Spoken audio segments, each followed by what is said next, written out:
35% শুল্ক শতাংশের কথা জানিয়ে অধ্যাপক ইউনূসকে চিঠি লিখেছেন ডোনাল্ড ট্রাম্প।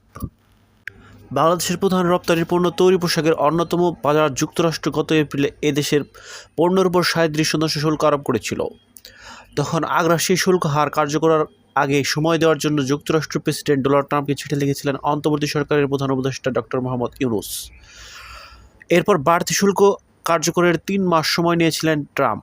এ সময়ের মধ্যে যুক্তরাষ্ট্রের সঙ্গে দ্বিপক্ষীয় বাণিজ্য ঘাটতি কমানোর লক্ষ্যে পদক্ষেপ নিয়ে দেশটির সঙ্গে চুক্তিতে পৌঁছাতে দেশগুলোর প্রতি আহ্বান জানিয়েছিলেন তিনি। এর মধ্যে যুক্তরাজ্য ভিয়েতনামের সঙ্গে যুক্তরাষ্ট্রের বাণিজ্য চুক্তি হয়েছে। ভারতের সঙ্গে চুক্তির বিষয়টি কাছাকাছি পৌঁছেছে বলে মার্কিন কর্মকর্তারা জানিয়েছেন।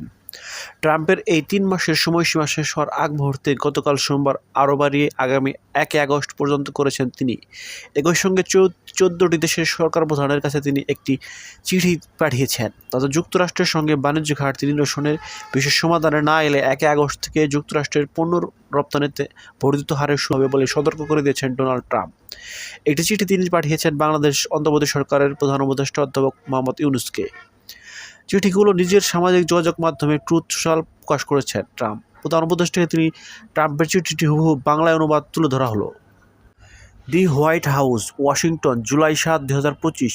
মাননীয় মোহাম্মদ ইউনূস, গণপ্রজাতন্ত্রী বাংলাদেশ প্রধান উপদেষ্টা, ঢাকা।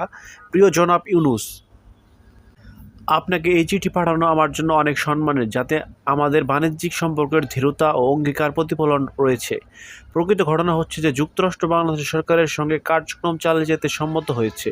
যদিও আপনার মহান দেশের সঙ্গে উল্লেখযোগ্য বাণিজ্য ঘাটতি রয়েছে, তথাপি আমরা আপনার সঙ্গে সামনে এগিয়ে চলার সিদ্ধান্ত নিয়েছি। তবে তা হবে আরও ভারসাম্যপূর্ণ, ন্যায্য বাণিজ্যের ভিত্তিতে। সে কারণে আমরা আপনাকে বিশ্বের 1 নম্বর বাজার যুক্তরাষ্ট্রের অসাধারণ অর্থনীতিতে অংশগ্রহণ করতে আমন্ত্রণ জানাচ্ছি। আমরা বাংলাদেশের সঙ্গে আমাদের বাণিজ্যিক সম্পর্ক নিয়ে অনেক আলোচনা করেছি।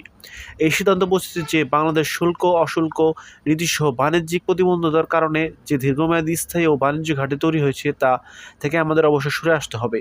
দুঃখজনকভাবে আমাদের সম্পর্ক একে অপরের সমকক্ষ থেকে অনেক দূরে। 2025 সালের 1 আগস্ট থেকে যুক্তরাষ্ট্রে পাঠানো বাংলাদেশের যে কোনো সব ধরনের পণ্যের উপর আমরা মাত্র 35% শুল্ক আরোপ করব। এই শুল্ক সব খাতভিত্তিক শুল্কের অতিরিক্ত হিসেবে প্রযোজ্য হবে। উচ্চ শুল্ক তৈরি করার উদ্দেশ্যে ট্রাম্প শিপমেন্টের মাধ্যমে পণ্য পাঠানো হলে সেগুলোর আরও উচ্চ শুল্ক আরোপ হবে। অনুগ্রহ করে এটা অনুধাবন করেন যে 35% সংখ্যাটি আপনার দেশের সঙ্গে আমাদের বাণিজ্যিক ঘাটতির বৈষম্য রয়েছে তা দূর করার জন্য যা প্রয়োজন তা অনেক কম। আপনি অবগত যে আপনার দেশের বিভিন্ন কোম্পানি যুক্তরাষ্ট্র পণ্য উৎপাদন তৈরির সিদ্ধান্ত নেয়, তাহলে কোনো শুল্ক আরোপ করা হবে না। বস্তুত আমরা সম্ভাব্য কিছু করব যাতে দ্রুত পেশাদারিত্বের সঙ্গে নিয়মিতভাবে অনুমোদন পাওয়া যায়। অন্যভাবে বললে কয়েক সপ্তাহের মধ্যেই সেই প্রক্রিয়া সম্পন্ন করা হবে। যদি কোনো কারণে আপনি আপনার শুল্ক বৃদ্ধি করার সিদ্ধান্ত নেন, তখন আপনি যে পরিমাণ শুল্ক বাড়াবেন তা আমাদের আরোপিত 35% শুল্কের উপর যোগ করা হবে।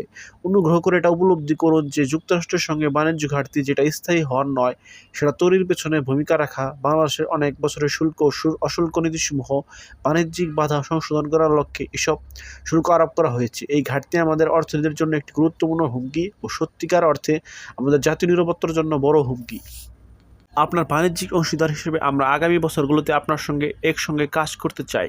আপনি যদি এখন পর্যন্ত বন্ধ রাখা বাণিজ্যিক বাজার যুক্তরাষ্ট্রের জন্য উন্মুক্ত করতে চান এবং শুল্ক চান, অশুল্ক নীতি বাণিজ্য প্রতিবন্ধকতা দূর করেন, তাহলে আমরা সম্ভবত এই চিঠির কিছু অংশ পুনর্বিবেচনা করতে পারি। এই শুল্ক হার আপনার দেশের সঙ্গে আমাদের সম্পর্কের ভিত্তি করে কমানো হতে পারে। আপনি কখনো যুক্তরাষ্ট্রের উপর হতাশ হবেন না। এ বিষয়ে মনোযোগ দেওয়ার জন্য আপনাকে ধন্যবাদ। শুভকামনা সহ আমি বিনীত ডোনাল্ড ট্রাম্প।